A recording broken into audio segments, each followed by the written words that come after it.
Podcast Answer Man, episode number 124.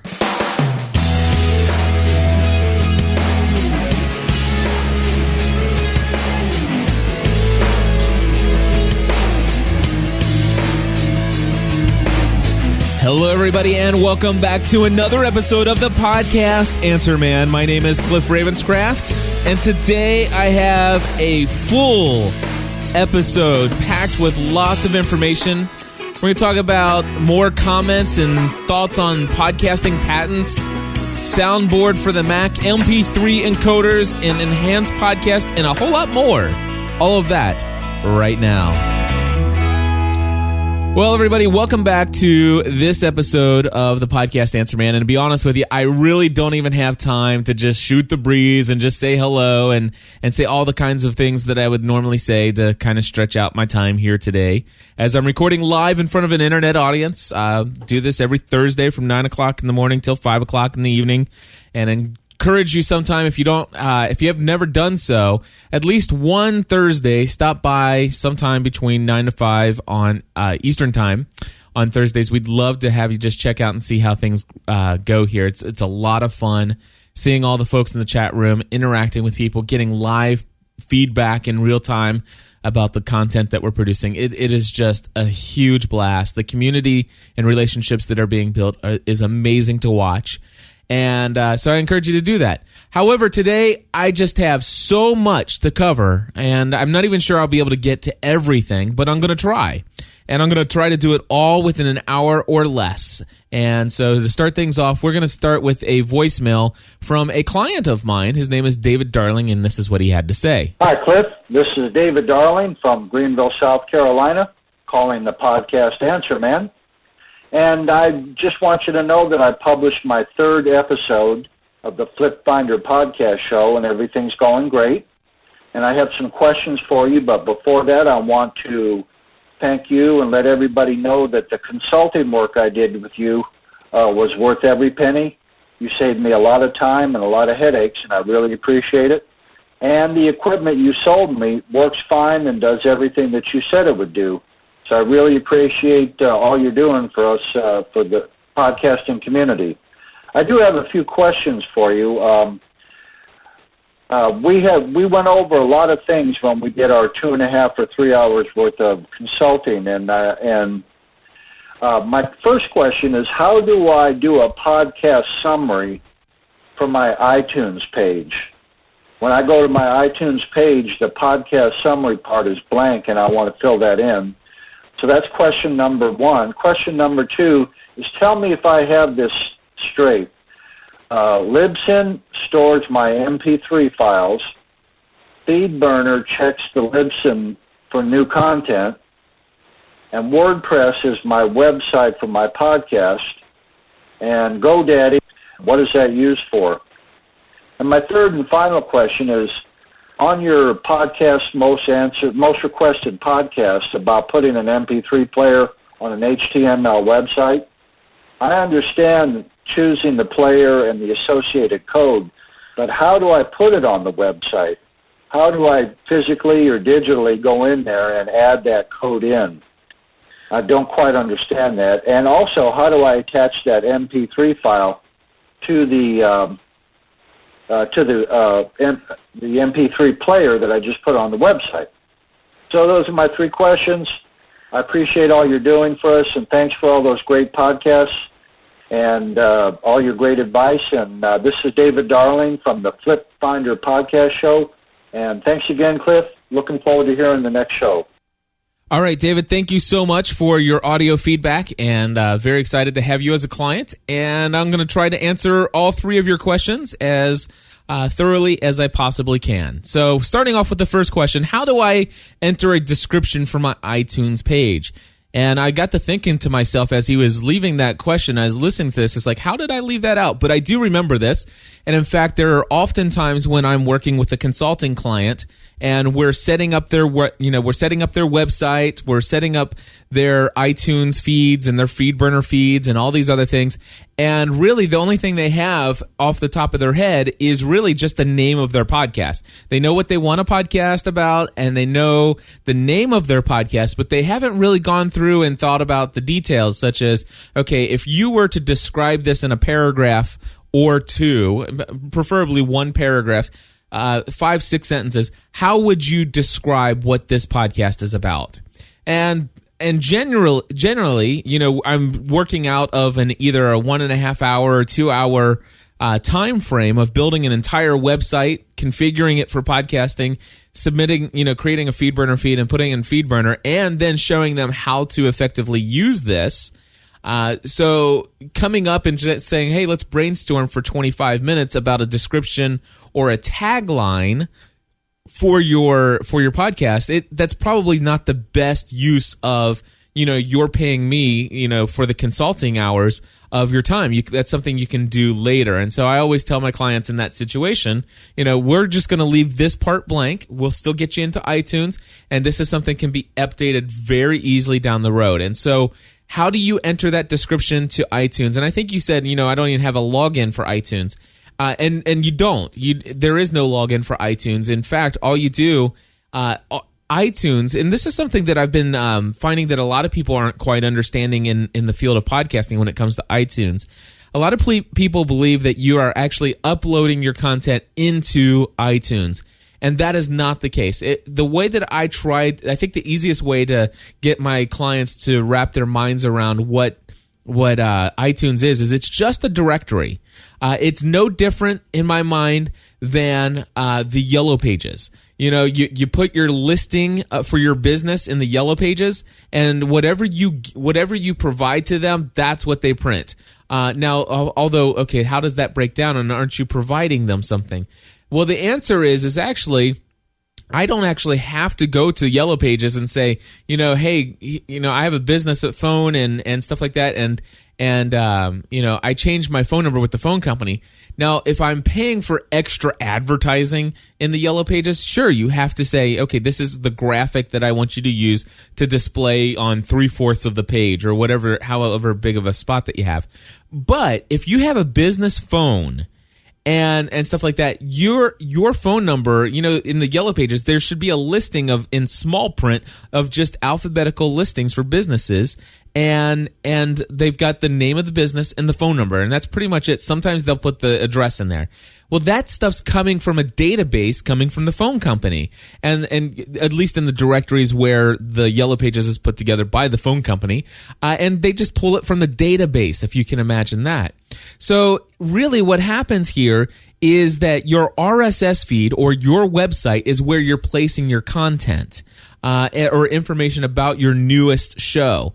And what iTunes is doing is they're nothing more than an RSS reader. They're actually every few hours, the iTunes store will look at your RSS feed to see if anything's changed. If there are changes, then those changes will be reflected in the directory listing. And it's kind of neat because, whereas if you change your phone number with the phone company for your business, well, guess what? The paper Yellow Pages, they all stay the same until, next year when they print a new edition of the Yellow Pages. Well, if you are just getting your standard free listing in the Yellow Pages because you have a business line, well, that when they print the new page or the new edition of the Yellow Pages, then your new number will eventually show up. But your old information is going to be in there until then, or until they go in and reprocess that. And so this is where it becomes this is something that everybody should understand. When I release a new episode of Podcast Answer Man, episode number 124 here, as soon as I put it on the website, it becomes immediately available to my listeners to download. However, I might sign in. Let's just say I put it in the feed right now, this very minute. I might check iTunes, go into iTunes, do a search for Podcast Answer Man, and I'll pull up my directory listing, and I look down at the bottom where it shows me the number of episodes, and it may only show me the most recent episodes up to episode number 123. And I released episode 124 2 hours ago. Well, it is entirely possible that, first of all, you can ping. It's called pinging iTunes and telling it, say, hey, we've got new content. Please go look at the feed again. Trust me, don't even worry about that. Just let it happen naturally. And what happens is, every 2 to 4 hours, something like that, depending on how backed up their servers are, they will go in and automatically check your feed. So sometime within 4 hours at the max, usually, you sign in again, you look at the directory listing, and then all of a sudden there's episode 124. So here's the thing, though. Let's just say 2 hours ago, I released episode 124. I go in right now into iTunes and I do a search for Podcast Answer Man. And it shows me in the listing at the bottom that the most recent episode is episode 123. Well, I say, you know what? I want to go ahead and subscribe to this. I click subscribe, and what it's doing is it's not subscribing me to the amount of information that iTunes has. It's actually subscribing me to the actual feed that I've provided, such as either my FeedBurner feed or, in some people's case, their original feed from their site. And so if I click subscribe, even though the iTunes store does not yet show 124 in their list, when I click subscribe and it starts downloading the most recent episode, it will be downloading episode 124. Okay? Now, if that's not working for you, then it may be an additional problem that you might be having. In fact, I just had a call this week that turned into a rather nice consulting job that I've been working on from Sydney, Australia. Media Week Australia hired me to troubleshoot some issues that they've been having where none of their shows are showing up in iTunes. And it turns out that it's a result of a server issue where their servers are taking their SQL server database is taking as much as 27, sometimes 35 seconds to load any PHP data from the database. And we've contacted their web host. Their web host says, it's problems on your end. And I said, you know what? You can go back and forth. I'll show you how. Here's all the emails when I have this problem, because I also use this host. And I'm not going to say bad about anybody, so I'm not going to mention the names. But I said, he says, well, what about just moving to a different host? Because he did not want to go through all the steps that I have to go through every time that the same issue happens with the same host. So he says, how much would it cost me to have you set me up on a different server or a different host and to reinstall everything? And by the way, I want you to do a whole new refreshed redesign and everything. And we did that, and that's why I've been so busy this week. I did a major project of porting over 38 of their episodes and redesigning a new site, installing it, and had a lot of fun working for this client. And it's a lot of fun. The design's not completely over, but you'll be able to. It's all functional right now, and we're just waiting for some iTunes approval notifications to come through so we can delete their old shows. But you could head over to Media Week Podcasts plural, MediaWeekPodcastsPlural.com. Actually, plural is not a part of the URL. It's just that there's an S at the end of the podcast. So MediaWeekPodcasts.com, and the site's not completely done yet. I'm still waiting to work with him to get the final tweaks on what we're going to do with the header and the sidebar and stuff like that. But a lot of fun. And in fact, he was my first client that I've ever actually had to work out 14-hour time differences between them and myself. And as a means of trying to make it as easy as possible for them, I've been working later at night, so it's afternoon when I'm working with them. Which has made for a lot of fun. But, this is what I do, and I really do enjoy it. And very blessed. But anyway, so how do you fix this, David, now that I've actually gone through this very long process 13 minutes later? The answer to the question for you, my friend, and this is applicable to him because I set him up through FeedBurner, and at the time he did not have the description. So here's what you do. Go to feedburner.com. Sign in with your Google account. Click on the name of your podcast, and there's going to be a list of feeds. Now, you only have one, so you just click on the name of your podcast. That's going to pull up your configuration dashboard for your FeedBurner feed. There's going to be a line of tabs. You want to click on the one that says Optimize. Once you click on the Optimize tab, you'll have a bunch of options on the left-hand side. You want to click on the button that says SmartCast. When you click on SmartCast on the right-hand side of the window, you're going to see all of your settings options for the description of your feed. You'll have the ability to add a tagline. You'll have the ability to add keywords. You'll have the ability to add a description to your podcast. Now, also, in addition to that, if there's a little check mark next to title/description burner, click on that and also go ahead and put the description there. If that's not activated, ignore that step right there altogether. And of course, if you need some help with this, all you need to do is give me a call and we'll figure this out. We'll go in and do that for you real quick. Not a problem at all. Anyway, so that's where you add the description, and of course at the bottom of each of those screens you click save for any changes that you've made, and then you want to give iTunes up to 24 hours to reflect the changes. So give it about a day, and about a day later you should be able to go in and do a search, and you'll see that the description that you've added to FeedBurner will now show up in the iTunes directory. And that's how that works. Second question you had is, do I have this straight? You wanted to see if you're wrapping your mind around all the different things that were going on. And the first thing you said is Libsyn stores the MP3 files. That is exactly correct. That is where the MP3 files are living and existing on the web, on Libsyn servers. Then you said FeedBurner checks Libsyn for new content. And there's a little disconnect there. FeedBurner is not checking Libsyn at all. In fact, what you're doing is you're taking the file that you're hosting at Libsyn and you're putting it into your WordPress site. You're actually creating a link in your WordPress post. So it's kind of like you're doing a blog entry and you're creating a link to the MP3 file that is actually hosted on Libsyn. So what happens is when you do that and you post that, doing a media enclosure, just like those step-by-step instructions that I gave you, then what will happen is that new file will show up in your RSS feed. And what happens is FeedBurner is actually going to check your WordPress RSS feed. And then it's going to pass that information on to anybody who looks at that FeedBurner feed. And so iTunes is then going to look at FeedBurner. And so the diagram of how this would go is you upload the file to Libsyn. You make a link to that file and enclose it into the WordPress site, which puts it into the WordPress RSS feed. The WordPress RSS feed by itself does not contain the right formatting to show everything correctly in the iTunes store. So what we have done is we've taken the RSS feed from your WordPress site and we've said to FeedBurner, take this feed and change it so that it makes it work in iTunes perfectly. And then we took the FeedBurner feed and said, here iTunes, this is what we want you to look to when you're deciding what to put into the directory listing.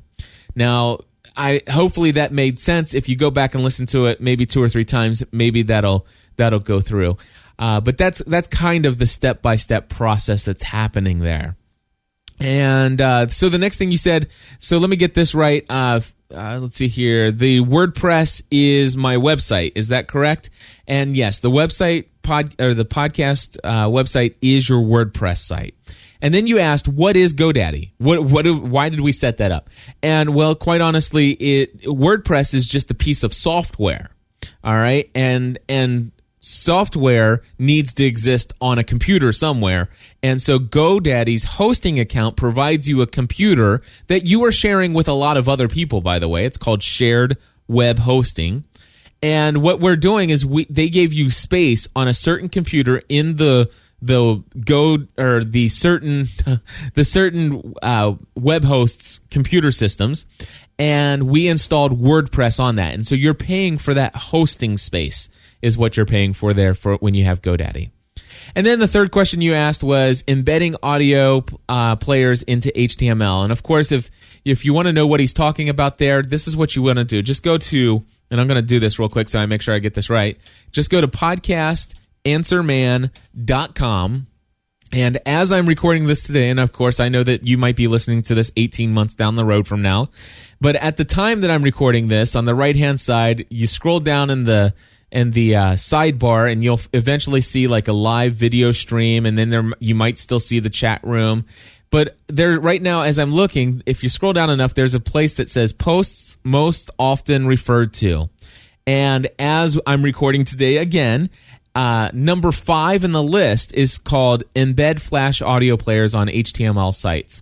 If you click on that, then basically what happens is it says, okay, maybe you're using a static HTML site, which I strongly urge you not to do.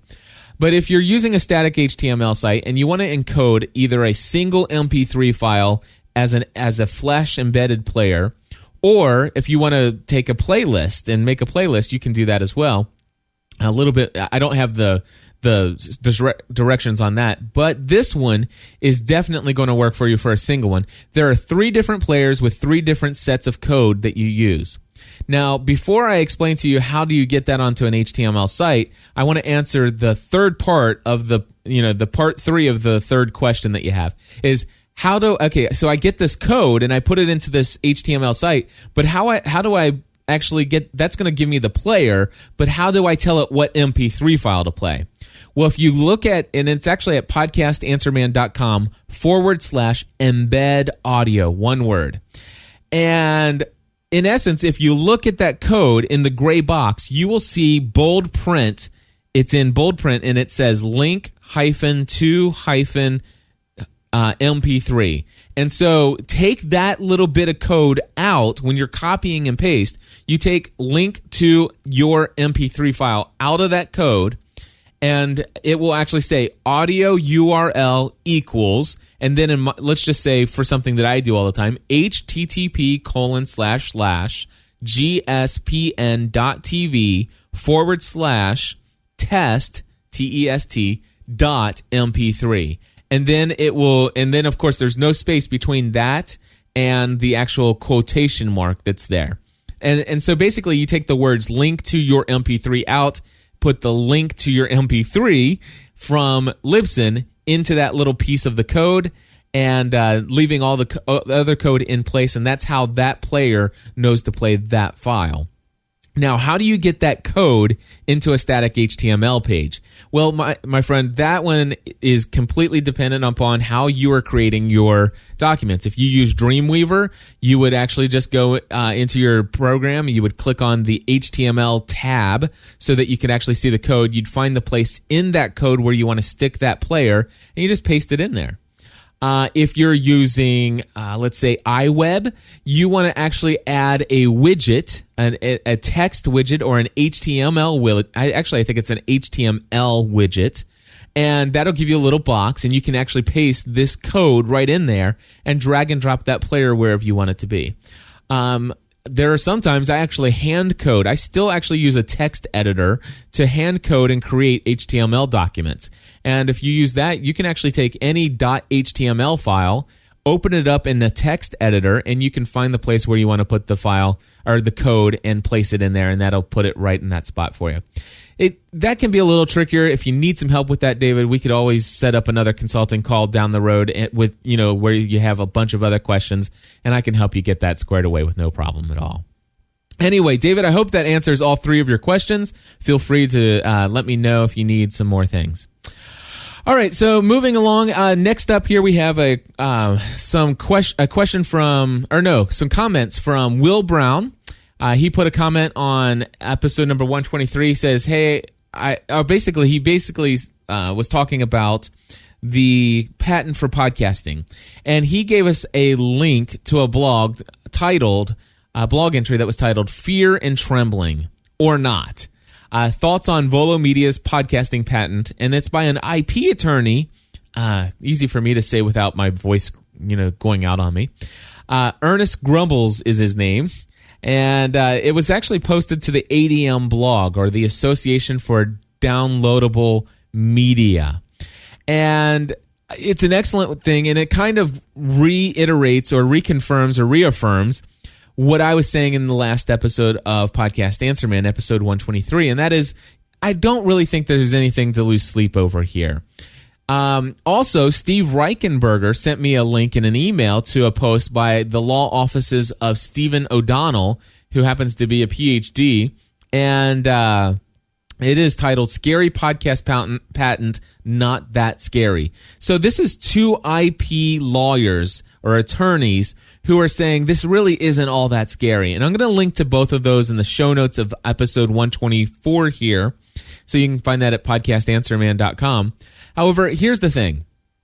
I still don't see any reason why any of us in the podcast industry should lose any sleep. I encourage you to read those posts. I think they have a lot of valid information. They'll set your mind at ease if it's not already. However, I just want to say, because pretty much my entire career and everything is based upon this, I am not by any stretch of the imagination ignoring this. And if you continue to find anything that you feel is relevant, please continue to forward that on. I love to hear from you guys, and it really helps me out in keeping up to date on this stuff as well. Alrighty. Before I go on to the next few bits of voice feedback, I do want to promote another show.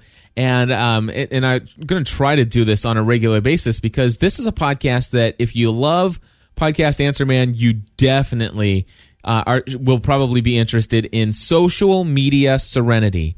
If you want to know how to really connect with others, how to use Twitter, Facebook, Plurk, LinkedIn, how can you connect with people relationally? How can you do all those things without getting sucked into an addiction of checking your Facebook for 20 minutes an hour all day long? How do you keep all these things organized and straight? And how can you do all this and still pursue a balanced life and really have some valuable things come out of your interactions in the social media space? Well, that is Social Media Serenity, and you can find that podcast at socialmediaserenity.com. There are several episodes already out there for free, and it is one of our podcasts of the Generally Speaking Production Network, which is at gspn.tv, by the way. And it's one where we give you at least 1 or 2 episodes a month for free, but we record it every week, and our Plus members over at gspn.tv/plus get every single episode at a very, very affordable cost. And in fact, I think if you listen to Podcast Answer Man on a regular basis and you listen to Social Media Serenity, chances are you may find the value in the $10 a month to help support the content we're producing here on a regular basis. And so that's my little shameless, selfless plug for this episode. Next up, I'm going to give you 2 bits of audio feedback from 2 different people, and they're going to sound very similar because they're both talking about a software program for the Mac. And first up, we have Nick Padley, and he's from the In Between Sundays podcast. Hey, Cliff. This is Nick Padley from the In Between Sundays podcast calling you. And I just want to let you know, in case you were not aware, of a new piece of software that Ambrosia Software has come out with called Soundboard. And what it looks like to me, as far as I can tell, is a program very similar to Studio Rack on the PC, where it's kind of like a punch board where you can just load in your clips that you're going to podcast with, assign them keys on your keyboard, and punch them and have them play. I know a number of podcasters who use Studio Rack on the PC to record, and could always use it to record into an H2 or something like that. Anyway, cool new piece of software, and you can check it out by Googling for Ambrosia Software, and right now it's very prominent on their website. Thanks a lot for a great show, and we'll talk to you later. God bless. Thank you so much, Nick. Always glad to hear from you, my friend. And I also got another bit of feedback about Ambrosia's Soundboard application, and this comes in from Lee, formerly of the UK, but now over in Germany. So here's Lee's comment. Hi all, it's Lee Andrew from Germany this time. I found a nice piece of software which I think would be interesting for the Mac users of the Podcast Answer Man audience. Soundboard from Ambrosia Software is a nice Mac solution for podcasters who need a sound effects, music cue, or a audio feedback tool. It is similar to Pod Producer, which I believe is what Cliff is using. So if anyone on the Mac side needed a really cool and reliable program just like Pod Producer, this is finally it. While there are other Mac versions of this kind of software out there, none of them are as good looking and intuitive as Soundboard. My experience with this software is limited as I only had a few hours to try it. But from what I have seen so far, I believe this program is worth its money. There is a 30-day trial available on the Ambrosia website, and the price is $29 US. If you have already Wiretap Studio and or Wiretap Anywhere from Ambrosia, you get 25% off, which brings the price down to $19.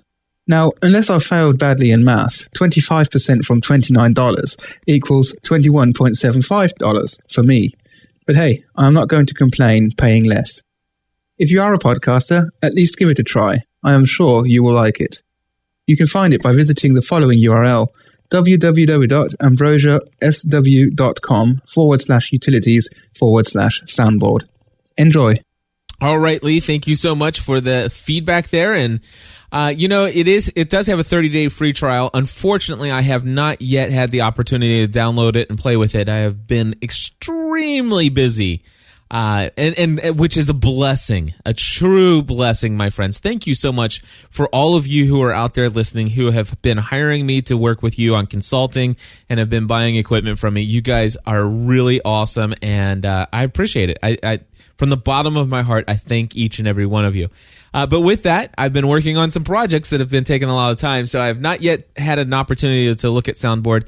I am not a Mac person when it comes to production. As far as for audio, I believe everything done in video should be done on a Mac, but everything I do on audio has been done on the side of PCs. And yes, I do use podproducer.net is where you go find this program, and it's free, and it is so much more than just a quote-unquote program to queue up your audio clips, which that seems to be the primary function of Soundboard.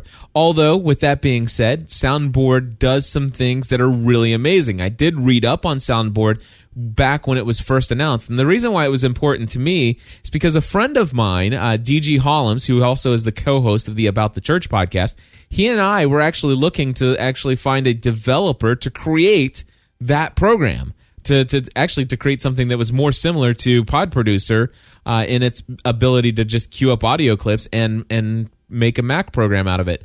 We never could find anybody, and not to mention the fact that that would have just been a whole different business venture at this point in the game that I probably would have not had time for. So, actually glad that we didn't. But here's the thing: Ambrosia Software made it. And it is awesome. It's actually far exceeds anything that I would have ever hoped and dreamed to have building for this program. And let me tell you another thing that it does.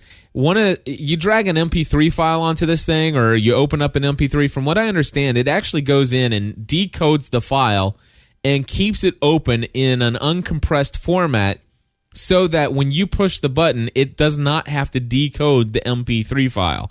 It is ready to go. You push the button, and boom, immediately it plays. Another couple things that it does that I liked about what I saw is that you can actually increase the pitch or slow down the pitch. You can also run some other filters on it.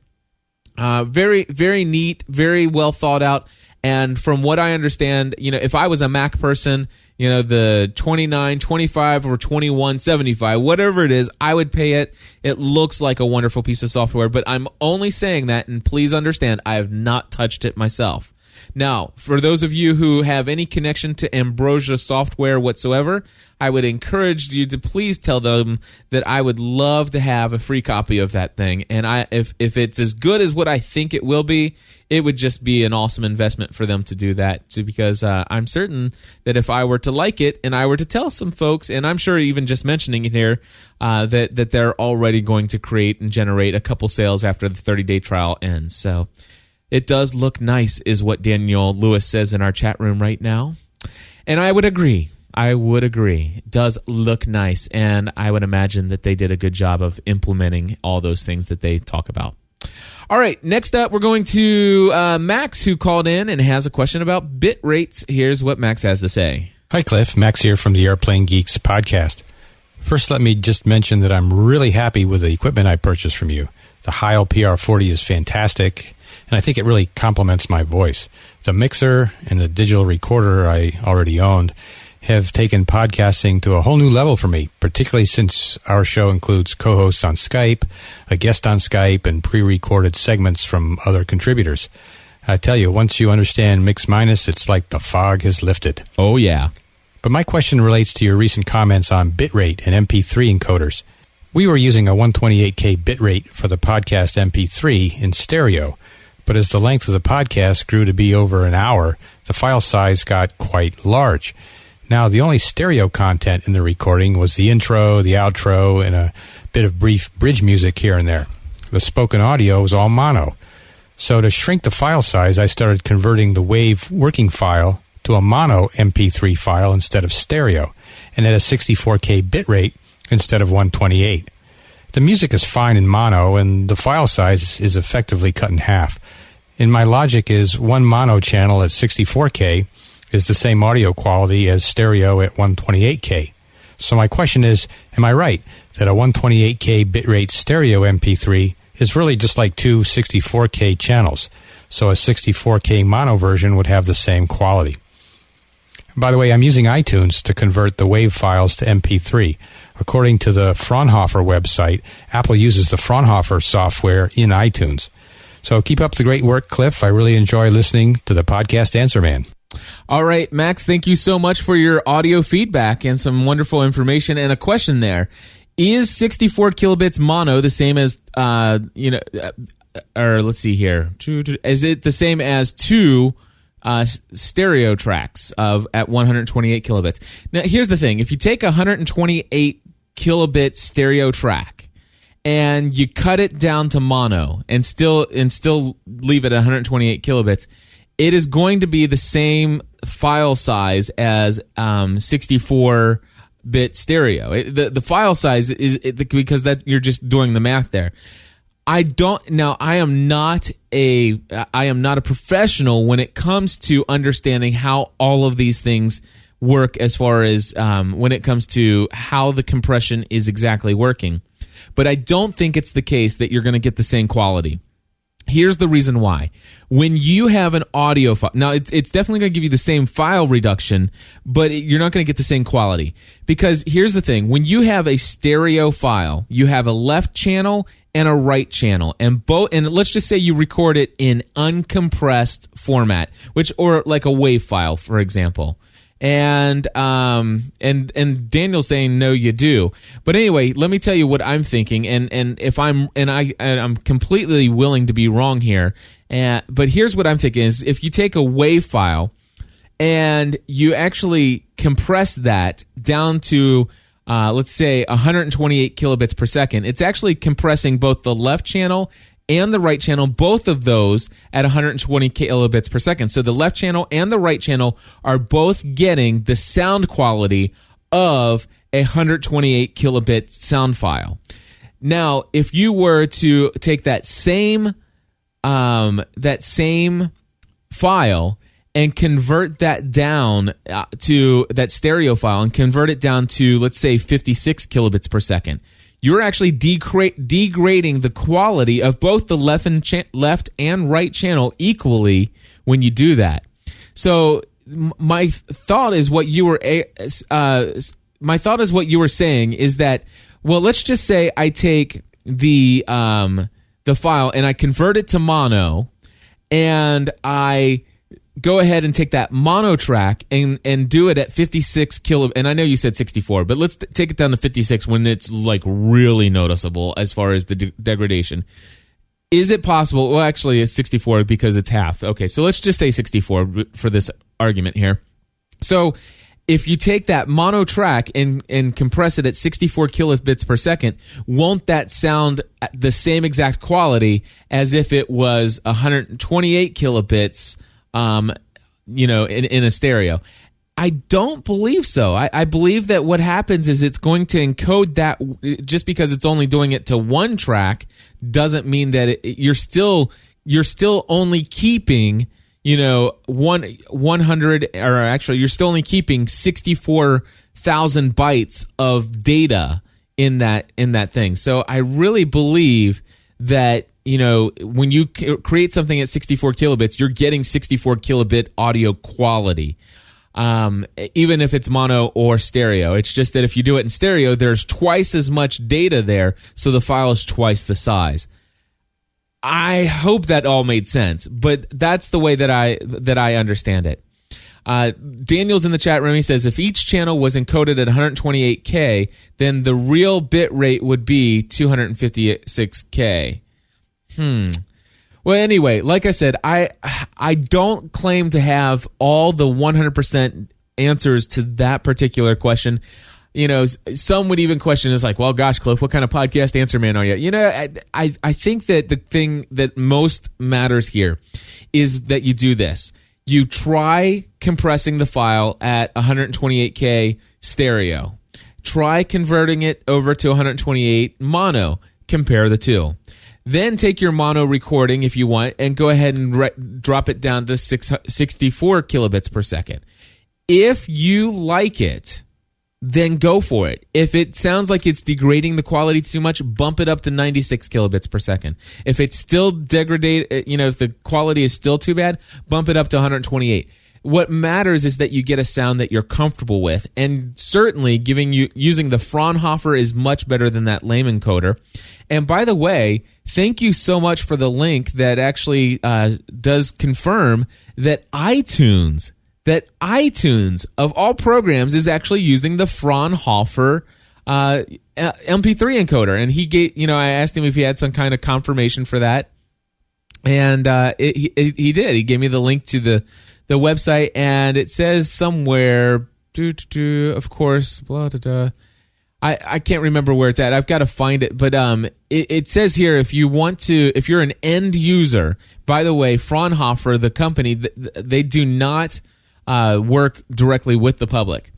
So in essence, what happens is they said if you are an end user and you want to be able to encode things using the Fraunhofer code, get iTunes and use that because they use the Fraunhofer encoder. So with that being said, in my future consulting from this point forward, when somebody's using Audacity to record their shows, and by the way, listen up, if you're a client of mine, a prior client of mine, if you've ever been decided that you're using Audacity and you're converting your files using Audacity to MP3, stop. Go to iTunes, download it, go into the settings, and where it says import settings, I want you to change that to MP3. I would suggest changing it to something like 128 kilobits per second or 60. You could even go down to 64 kilobits per second if you don't have a lot of music. And playing around with those. And what you do is you just drag it over to your library once you're done editing in Audacity. By the way, save it as a WAV file so it's uncompressed. And then drag it over, just right-click on the file, and there'll be an option to convert to MP3 once you have those settings set. And it will convert it at the bit rate that you chose in the preferences. Then you can just drag that right out of the library and do your tagging. Actually, you can even tag it with iTunes with your album artwork and your artist and album name and stuff like that. So you can actually use iTunes. I think I'm gonna if I knew that Fraunhofer was in iTunes, I would have been suggesting this a long time ago. So this is good new information here, and everybody should have. If you don't have Adobe Audition, get iTunes and start using that to encode your files. Anyway, moving right along, let's move on to Wayne Henderson's feedback, and here's what Wayne had to say. Hey, Cliff. Wayne here, calling in for the podcast Answer Man. On your recent episode, you talked about the different MP3 conversion tools, like the Fraunhofer that Adobe uses versus the lame MP3 encoder that Audacity uses. And I wanted to check because I've been having all kinds of problems with my Audacity, and I haven't saved up enough money to get the Adobe Audition yet, because what I want to do is maybe run it on my Mac through a Boot Camp or Parallels partition and install Windows and run it that way. But in the meantime, I wanted to check, what do you think about the MP3 encoder that iTunes uses? If I record my podcast as a WAV file and then import it into iTunes and have iTunes convert it into an MP3, does iTunes use the lame encoder or some other thing totally different? And while I'm on the subject, also, recording straight into our digital audio recorders. I know you've got the Edirol, and I use the Zoom H4. Do you happen to know which MP3 encoder those two devices use when you record straight to MP3? Just some great questions there. I need great answers from the podcast Answer Man. This is Wayne. Talk to you later. Bye, Cliff. Thanks. Hey, no problem, Wayne. You know what? I wish I could give you a better answer than this. Although I'm not exactly sure which encoders are being used when you use your Zoom H2 or your Tascam DR07 or your Edirol R-09. I do know this, though.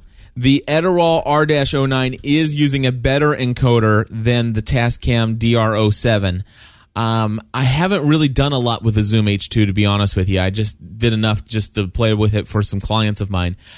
Although, this is something that's very interesting. I think I probably should call the tech support department of Edirol and Zoom and Tascam and see if I can't get them to tell me, what encoder did they license for use in their hardware. But there is definitely a difference. And so I look forward to getting an opportunity to contact those companies and see if I can't work that out for you. But per your other question, thanks to Max before, it is confirmed that iTunes is using Fraunhofer. And I wonder, and I don't know this, and if anybody knows the answers to any of these questions, just because I'm the podcast answer man doesn't mean that I can't get some answers from you guys. So feel free to comment on the blog and the show notes and everything. Let us know what you know about this stuff. Anyway, the question that I have for you guys is does GarageBand, since iTunes is using Fraunhofer, does GarageBand use Fraunhofer as well? That would be good to know. Anyway, so thanks again, Wayne, for calling in. I really do enjoy getting your feedback, and looking forward to the return of Fringe, my friend, and your podcast on that. All right, moving along to Brian, who called in, and this is what Brian had to say. He's wanting to know something about enhanced podcasts. Hey, Cliff. Brian McBeth here from the Kansas City area, calling in with a question for you, the podcast answer man. I listen to a ton of podcasts and have seen a few what is called enhanced podcast. I was wondering what your thoughts, ideas, and opinions were about enhanced podcast. I had an idea that I thought might work well with this, but wanted to hear from you on this subject. Thanks for the amazing show, and I look forward to buying equipment from you just as soon as I can save up the money. Thanks again, and I'll talk to you later. Bye. All right, enhanced podcast, Brian. Let me just say this. I personally, and I hope I don't offend anybody here, and if you do an enhanced podcast and that's all you do, then please understand this, that I don't mean any offense at all. But personally, I don't really like enhanced podcasts. I really don't like them personally. Now, I am subscribed to one enhanced podcast, as it's the only one. Now, I am subscribed to another podcast that's available both in MP3 version and also in iTunes locked down, only works on the iPod enhanced version, which do you kind of catch a little bit of the reasons why I'm not too much of a fan of the enhanced podcast. But anyway, here's the thing. I prefer MP3. And if you give me an option, I'm going to choose MP3. I was listening to a great friend. This guy has a great podcast out of the UK. I'll even say the name, and please don't get upset with me. But it's Bagel Tech News. I love it. Awesome sounding show, wonderful sounding show. I love Bagel Tech News, and the only thing is as far as I'm aware, it's only available in enhanced audio podcast format. Now, they said something the other day. They were talking about this. They were talking about a problem with a router issue that they were having with their MacBook, and he was, the co-host of this show on the weekend show was actually talking about their experience with tech support. And I'm like, this 40 seconds of his explanation about how he is working with this tech support is perfectly indicative of a problem that I had. And I love how he says, and it's all great, and I only lose my connection every now and then. And it's like, but that takes you back to the problem you was having before. And so I desperately wanted to grab 40 seconds of that audio file.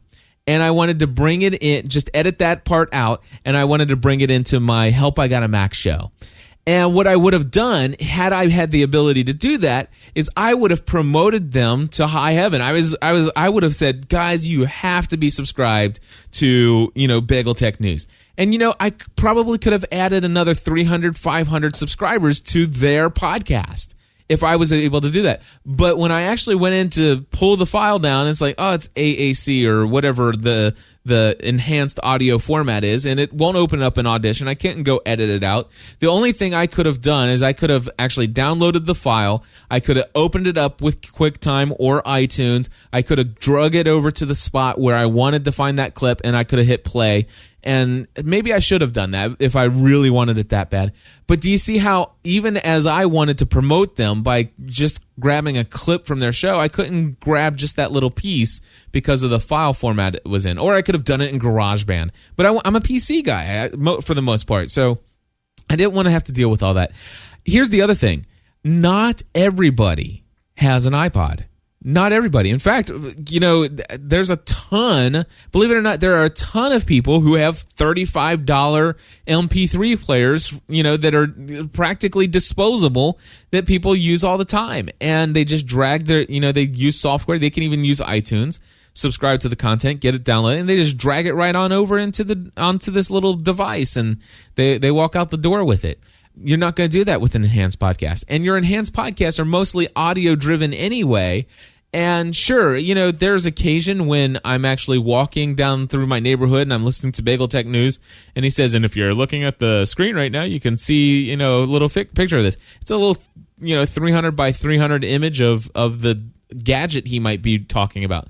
But it's not that great. I mean, it's not a close-up picture, and if I really wanted to see it, I could just go to the website and see it in the show notes.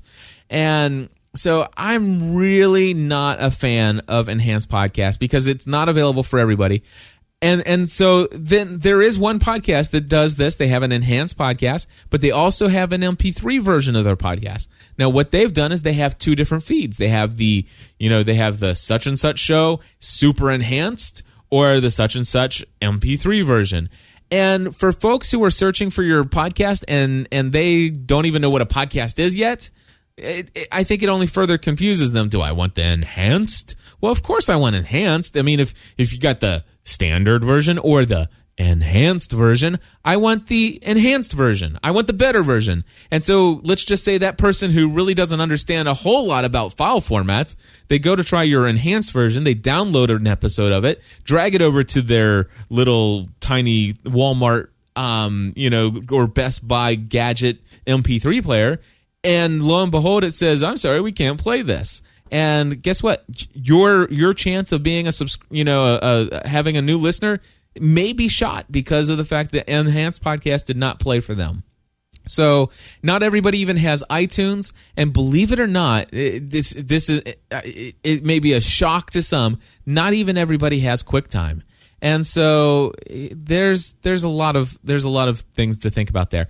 And if I were a podcaster and I were looking to, if I only had an enhanced version of my podcast and I had a very awesome podcast and I were looking to improve or to increase the number of people who have access and will access my show on a consistent basis, I would dump the enhanced version, which only takes me a little bit longer to add all those images anyway, and just export the thing out as an MP3 file and make it available for the entire world to share. Anyway, so not that I have an opinion on that and anything, but Brian, I hope that helps you out. I would say, my friend, just do MP3. And if your video or your graphical aids to go with your content are so important, create an audio version and create a video version.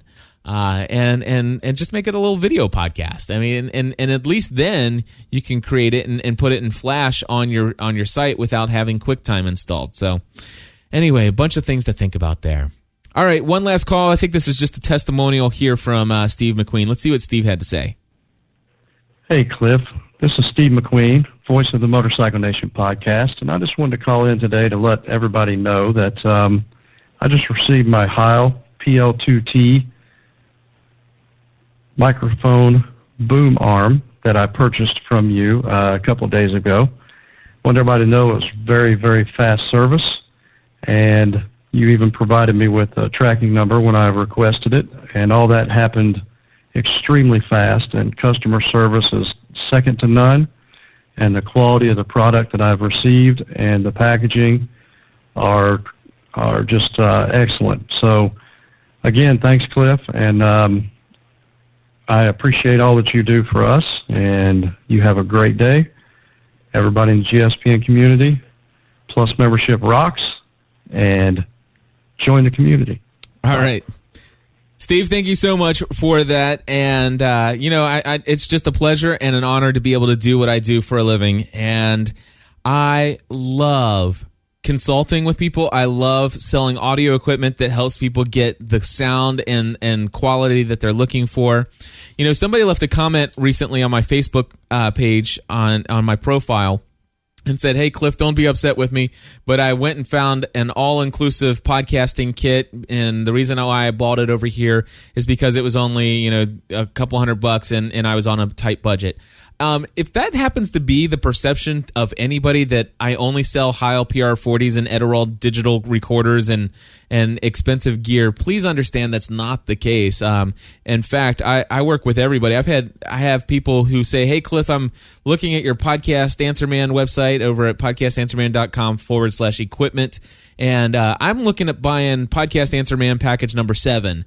And I sit there and I have a conversation with those people, and I look at this and I'm like, okay, you don't need this and you don't need this. And in fact, I would suggest let's replace this mixer with the smaller mixer because it's going to give you some additional benefits if you go with this one over this one. And oftentimes, the end result is that we knock off a couple $100 of what they were originally anticipating spending. Now, and not only that, but I've actually helped people start podcasting really for as little as $150. Now, they start out very similar with the audio quality that I started back out, in 2005.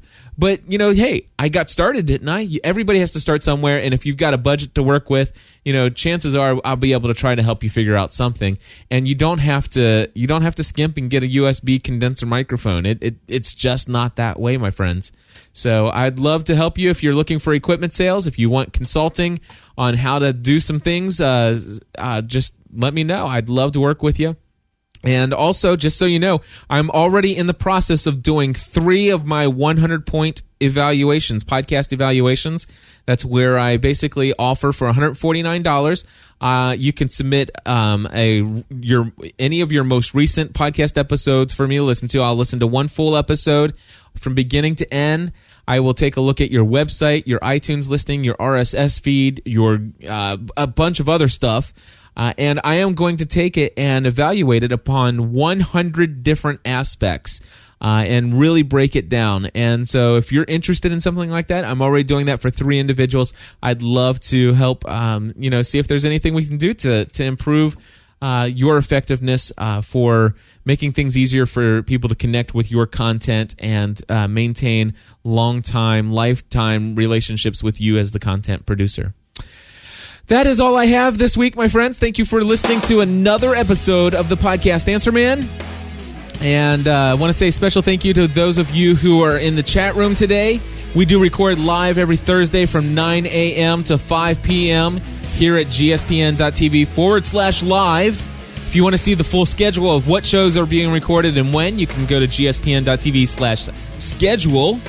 Check out socialmediaserenity.com. Socialmediaserenity.com. I'd love to have you check out that podcast. If you listen to it, send us some feedback either for this show or any of our shows at 859-795-4067. God bless. We'll talk to you later. Bye-bye.